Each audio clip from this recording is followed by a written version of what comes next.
Hey everyone, welcome back to the channel. In today's video, we're looking at a sovereign citizen appearing in court who refuses legal representation. He claims that hiring an attorney, obtaining a driver's license, carrying insurance, and generally complying with state laws all conflict with his religious beliefs and what he considers God's law. This hearing marks his final pretrial, and this time a jury trial has officially been scheduled to bring the case to a conclusion. We'll be watching this courtroom footage today, and in the following video, we'll break down what happens during the jury trial itself. Let's get started. Okay, my next case is Andrew 24T2730.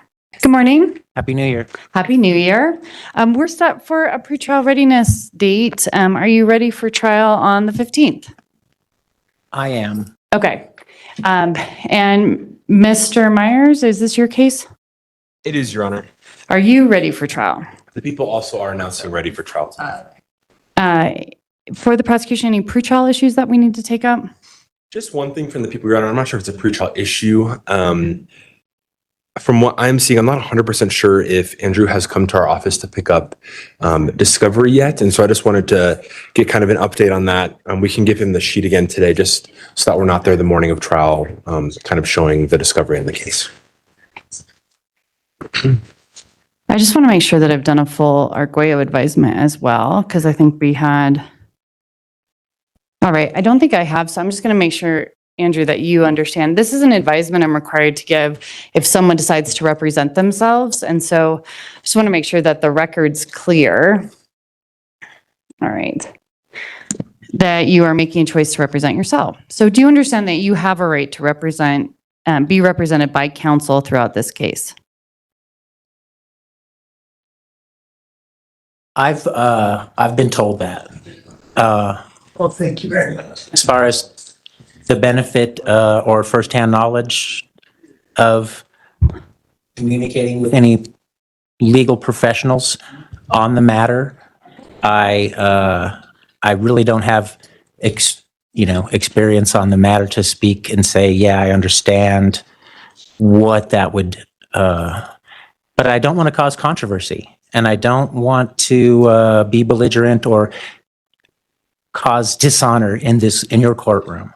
And I hope that because we've all known each other firsthand since July 1st of last year, I hope that I haven't done that ever in your courtroom. Okay, so I have some questions under the law I have to ask, so I just need to make sure that the record's clear. So do you understand that if you cannot afford an attorney, then one could be provided to you free of charge? Do you understand that? So that would be the public defender? Okay, I comprehend that. Okay. And so the process for applying to public defender would be you'd go over to their office, you'd fill out an application, they'd say if you make below a certain amount, then you could have that attorney appointed. Do you understand that? Someone like Miss Alika Johnson. Johnston, yeah, she works for the public defender's office. Absolutely. Okay. And so these are just questions I have to ask under the law. So I'm not trying to quiz you, but do you have any legal training? For did I go to law school or? Do you have any legal training at all? Any legal classes?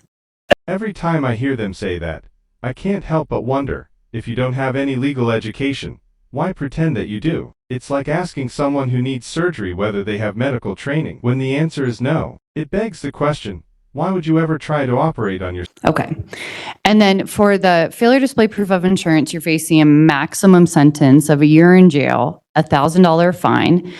There is a mandatory minimum fine depending on how many priors you have. It's either $500 mandatory minimum fine or $1,000 mandatory minimum fine.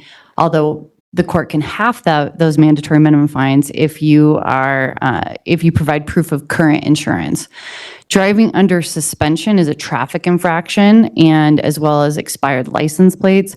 So you're facing up to $100 fine on those cases. Do you understand the possible penalties that you're facing? Yeah, what you're telling me. Okay. How far have you gone in school? Away. All the way? All the way. Do you mean you graduated from Public school? Yeah, just how far have you gone in school? Well, before 2020, I was known as a master electrician. So I had completed, some stuff with Emily Griffith and had even a license as a master electrician, and was at that time, purporting myself to be an electrical contractor. Okay. You know, So did you graduate from high school I or have get your GED I have or a diploma from. you have a diploma from your high school? Okay. And then Emily Griffith, for the record, is a trade school, but can also have like a secondary school beyond high school. Right. Is that right? Okay. All right. And then are you under the influence of any drugs, medication, or alcohol that would affect your understanding of today's proceedings? I am not. Okay. Do you understand that criminal law is a complicated area and that an attorney trained in this field could be of great help in preparing and representing your defense? Criminal law. Is this criminal case? This is a criminal case. Okay. I comprehend that. Okay. And do you understand that you have a right to remain silent and that anything you say can be used against you in court? I do not understand that because I was compelled to participate in the competency evaluation. And when they said they called, and, I really have honest phone records from Comcast, whether anyone called or left a voicemail, and they didn't call the number that we provided them. And I went to jail for that for 3 days because I didn't want it to, I wanted to remain silent and not testify against myself, but they contracted a psychologist from Canada who works on a case-by-case basis, and she basically, made me uncomfortable and threatened me and said if I'd already gone to jail for 3 days because somebody said they left a voicemail, and I didn't want to testify against myself. So as far as the right to remain silent with someone threatening me to go back to jail with like a gun in my head, I am forced to go against my belief. You're free to believe that the laws of the state of Colorado don't apply to you, but the second you put those beliefs into action in public, you'll find out very quickly that choices come with consequences. So in trial, what will happen is if you make statements, the jury can take that in consideration of what statements you're making. So during trial, if you have an opportunity to testify, and we'll talk about that in the middle of trial once there's that time for any defense case. But any statements you make in court in front of the jury, those could be used against you. Do you understand? And I really didn't come here today either to make any statements. I didn't know that we were going to have questioning like this. Yeah. Where I'm still, all these questions that you're asking me, I'm answering them under duress. Okay. As while I'm supposed to be downstairs with Judge Gorman 7 minutes ago over the exact same stuff, and I've already done some time, and I don't want to cause dishonor. I don't want to cause controversy. I am seeking to correct my status. And I'm here by special appearance. I don't know what a fashion plea is. And last time I was with you, I was going to ask, you said a word to me if I found anything, and you used this word, and I was about to ask you what that word was or what it meant. And then that's when Mr. Myers approached me with the discovery. And so I was still trying to focus on what we were talking about or what you were saying. Do you remember what that word was? It was about if I had found anything in the time that when we'd last seen each other. And I think the word started with the D, and it was like this. That crayon eater isn't exactly the sharpest tool in the shed. Something. Did you find any? I trust that it was like a question, but it was you were saying, I trust that you didn't find any. And I don't remember what I said, And but then that's right when Ian came up to me and so let me just ask you these questions then. So it sounds like you understand that at trial, if you decide to speak, that those words can be used against you. These are questions I'm required to ask because you're representing yourself, and I'll talk about the process for trial. But you should understand that you have a right to represent yourself, but by doing so, you take a great risk of not properly presenting your case. And so do you understand that you have a right to confront the witnesses against you and cross-examine them? So in trial, the way that would work is if the prosecution calls a witness to testify, that person would get sworn in. The prosecution would ask those people questions, and then they would sit down, and their direct examination would end. That would be an opportunity then to cross-examine them or ask questions. So you don't have to cross-examine someone. The burden of proof is on the prosecution, which means that they have to prove this case beyond a reasonable doubt. You're not required to ask questions, but you do have a right to ask questions of those witnesses. I could depose these witnesses, basically. Well, we don't use the term depose, but you can ask them questions. Okay.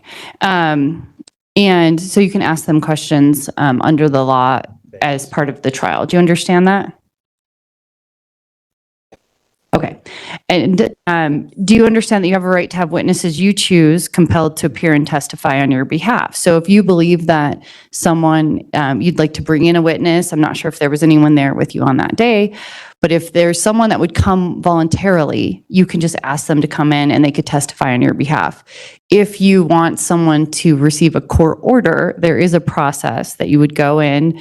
You'd file something with the clerk's office asking me to approve those subpoenas. If I approve them, then you would have someone not related to the case serve them. So you could have a private process server or the sheriff's office serve them and say, this is a court order to come to my trial. You could also have a third party not related to the case serve those people and ask that they be here. So do you understand that you have the right to have witnesses you choose court ordered to be here and testify on your behalf? What do you think the likelihood would be of us summoning the Attorney General of the state of Colorado or the Registrar General of the state of Colorado, if that's relevant to the ultimate facts that got me to make the mistake that I made?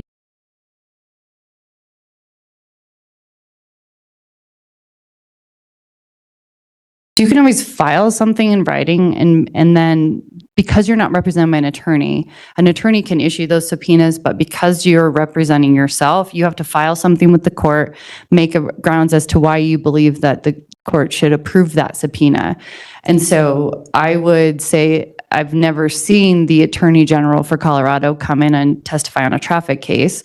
You can always file something in writing, and I can take a look at it.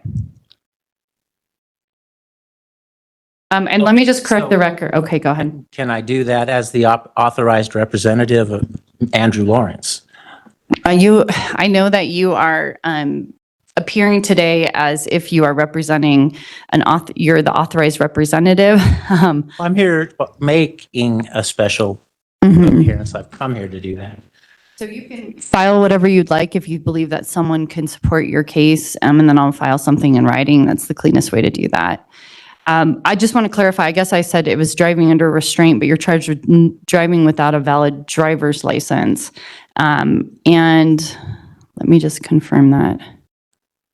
I was wondering if that was appealed to something different Okay, when Mr. Myers came up at our last meeting. they need to file something in writing then. So you're moving to amend the no valid operator's license? Your Honor, if the court wants me to write a written motion, I can totally do that. Okay. So currently you're charged with driving under restraint. The prosecution is moving to amend it to driving without a valid driver's license. So driving under restraint means that your license has been suspended. What this charge is that they're moving to amend is to driving without a valid driver's license, which is a different charge. Do you have a position on that motion? I haven't been offered a plea as Okay. far as making a decision on it. Okay. So that no valid operator's license comes with a maximum sentence of a $300 fine, 90 days in jail. That's the maximum sentence. So I just want to explain to you kind of what you're facing, and then we've gone through that long advisement about representing yourself. Based on my advisement, do you still wish to represent yourself?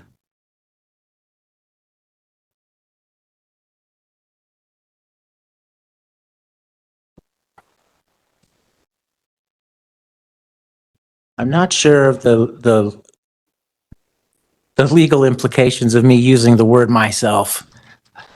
You know, and when I'm looking at pro se, it's, is it he speaks for himself?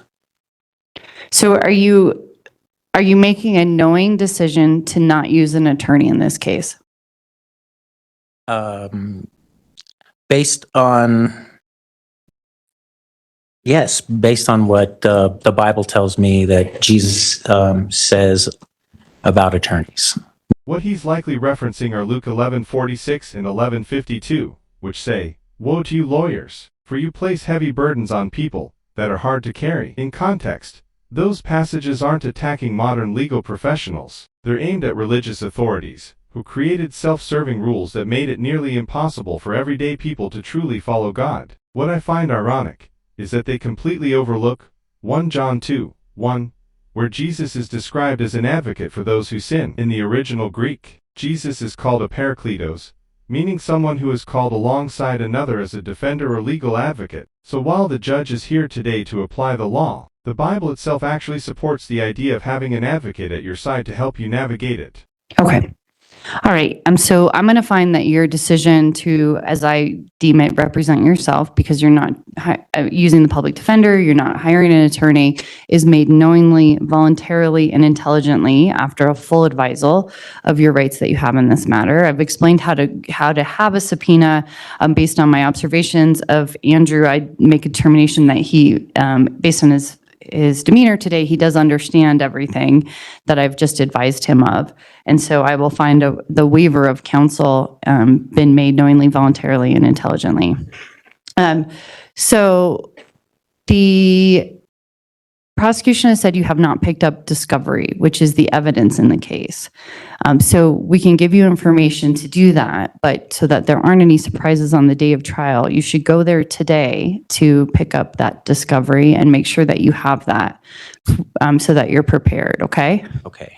I do have another case. In front of Judge Goldman, yeah. We let them know that you'll be late. If anything goes wrong in there, how would I get the discovery? Say I was put in the dungeon? File something with the court and then we can talk about it on the day of trial. So I'm going to explain to you the way that trial works. And so the morning of trial, what will happen is we'll check in with everyone to see if they're ready. I would suggest that you watch a trial beforehand. I do have a trial that I believe is going on this Thursday, so you can either come in and watch. I usually live stream my trials unless the defense objects, which means that you could log in and watch the trial. So then when we're ready, the jury will come in. We'll have 12 people that will sit in the jury box, and then we will have some extra people that will sit behind the prosecution. We will ask questions, preliminary questions of everyone that are legal ways that they could get kicked off the jury. For example, we can't have someone that's a police officer serving on our jury because of the charges. So then we have and ask questions of everyone. And then we will ask questions of the 12 people individually. I ask questions of everyone, and then I turn it over to the prosecution. They have 15 minutes to ask questions of the jury to see if they're a good fit for the jury, and then you will have 15 minutes. You don't have to ask them questions, but everyone gets equal amount of time. After that point, I'll ask if there's any challenges for cause.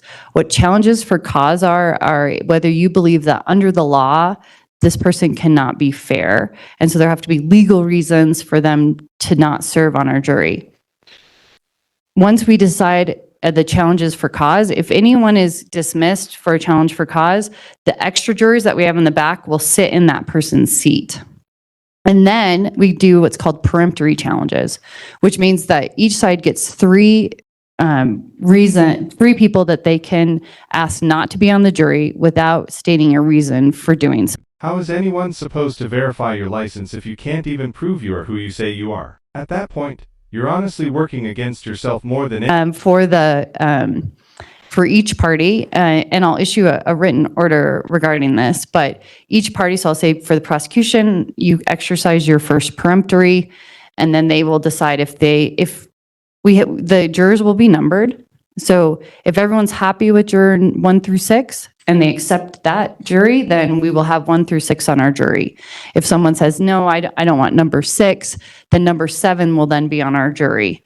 So we'll go back and forth until either party has accepted the jury as situated or they've exhausted their peremptories, meaning they've used up all of their 3 peremptories.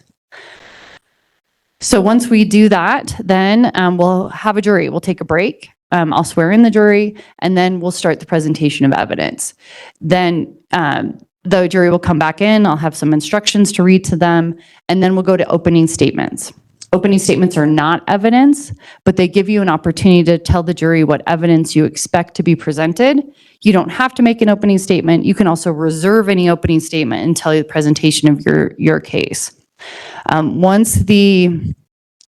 the prosecution makes their opening statement, and then I'll ask you if you'd like to make an opening statement. I'll give each side 10 minutes for that opening statement.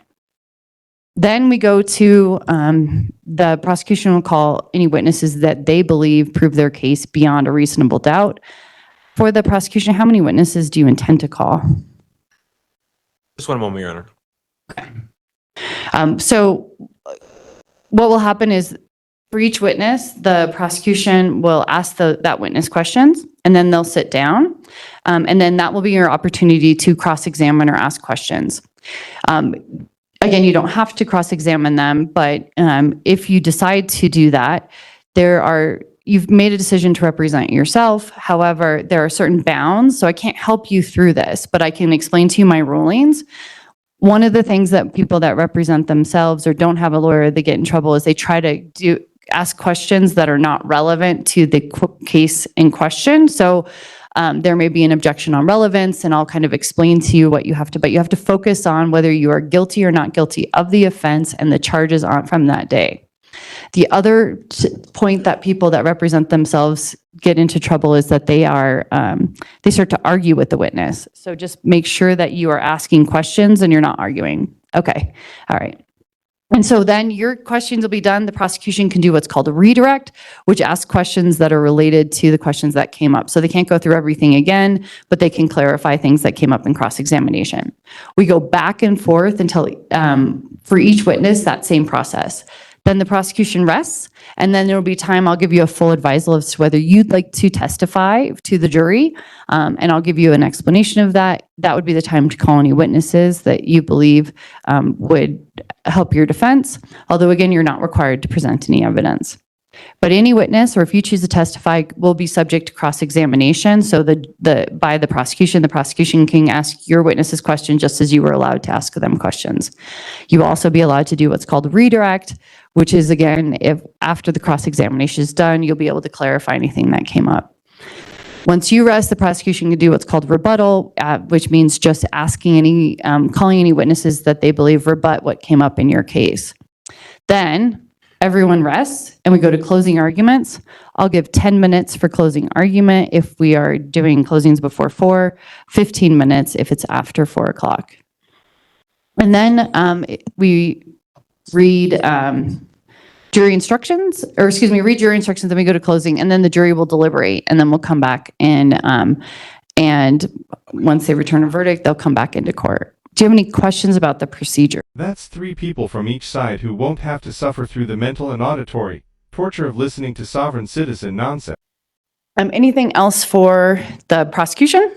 Yes, Your Honor, just a few quick things. To answer the question from the courts, we only have one witness. Okay. So it should be just one witness that people are calling in our case in chief. A subpoena has been sent out to that individual. They have accepted that subpoena and will be here on the date of trial. The other 2 quick things from the people, Your Honor, is did the court still want me to file a motion to amend, or did the court? Yes, please, so that we can give Mr. Velasquez can be served a written explanation of that charge. Yes, Your Honor. And just the final thing, I just wanted to put all parties, first of all, I'm handing the defendant in court today the sheet on how to get the discovery from our office.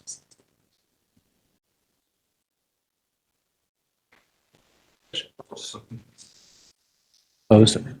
Okay, I would just again put on the record, I've made this record when I've given Andrew that paperwork in the past. He is required to give a government issued ID to pick up the discovery in the case.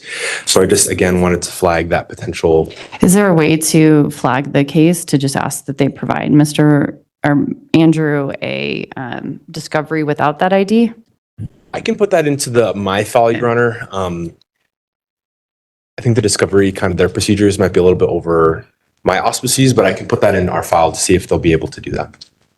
Okay. And then the final thing from the people, Your Honor, is I just wanted to put all parties on notice that depending on how some of the events go at trial, the people might invoke Rule 201 for the court's minimus that was published publicly on November 18th of this year with just some of the relevant information, depending on some of the stuff that comes up at trial to give to the jury. I just wanted to put all parties on notice, but that is the only record from the people. Okay, so you would ask the court to take judicial notice of the minute order? Yes, right. Okay. So what that means is that they may ask the court to take notice under the law that this minute order contains information. I'll take that up in trial because I don't know how that would be relevant at this point, but it may be relevant. So we'll take that up at trial, but he's just placing on notice. There's an evidentiary rule called judicial notice that the court can take notice of certain things, including court records.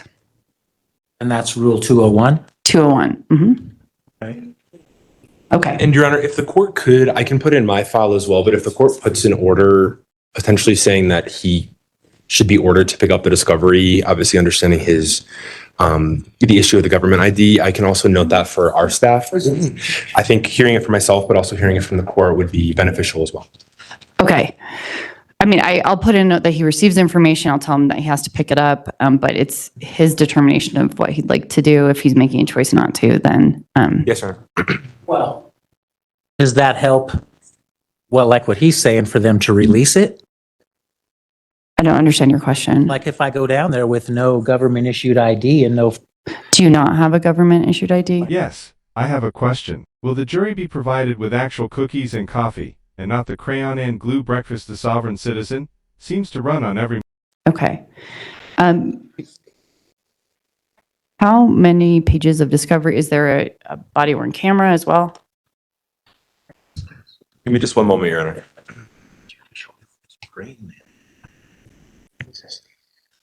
It is just a traffic case. There is body-worn camera. The totality of the discovery is just 19 pages. Okay.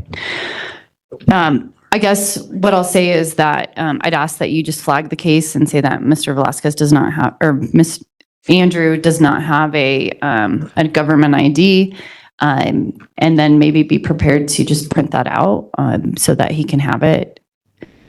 Can you print out the pages today? I was just going to say, I can email Laura the 19 pages of discovery to give him Okay. hard copies, which is like the summons, the reports. I will say, though, for the court, the body-worn camera will be able to just give. Okay. So I guess, could you be prepared for the clips that you may provide at trial? On the morning of trial, I'll give you an opportunity to show that to Miss Andrew, so that he is able to at least see it before, but also that we'll note that the prosecution will provide that, and then we'll hand that to you, okay? The written paperwork, but we can't provide you the body-worn camera. well, I think what he was saying is that it would be difficult to do that, but I could receive it electronically over the internet via email.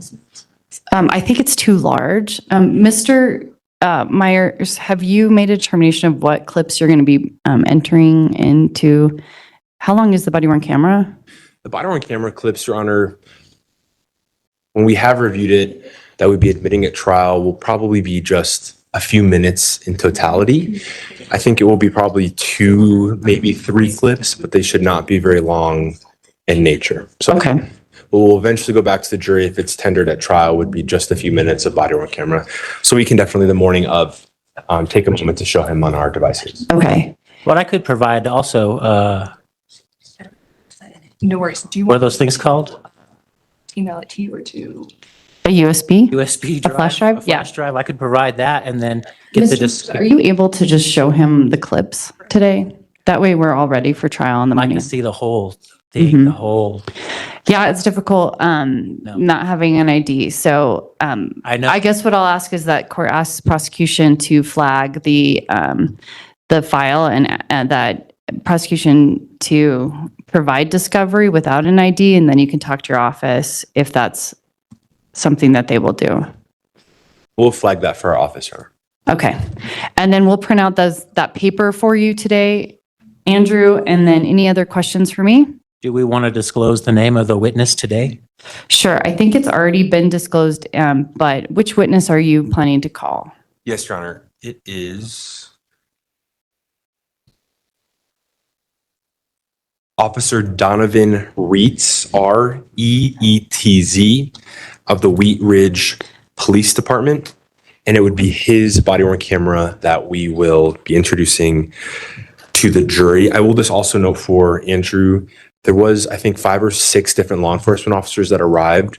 So the body-worn camera for all of them is hours long. So for the morning of trial, obviously we're only introducing Reetz at trial, but just for his knowledge, there's hours of body-worn camera in this case with the police response. Okay.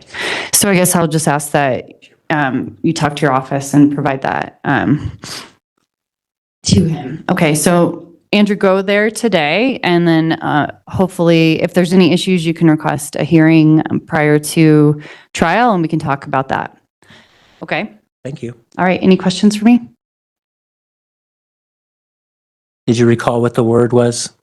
I don't remember the conversation we had a month and a half ago. My apologies. All right. It looks like we're heading to trial. Unlike last time, I actually have the full jury trial footage ready, but ready is relative. Since the whole thing ran over 4 hours, I'll be spending today trimming it down to just the key moments. So you can expect that video tomorrow. Think of today's clip as a little preview of the absurdity you'll witness in the next one. In other words, I'll see you there. Outro, the stupidity preview. If you enjoyed the video, give it a like. If not, hit dislike. Either way, drop a comment below and make sure to subscribe with notifications turned on so you don't miss any of my content.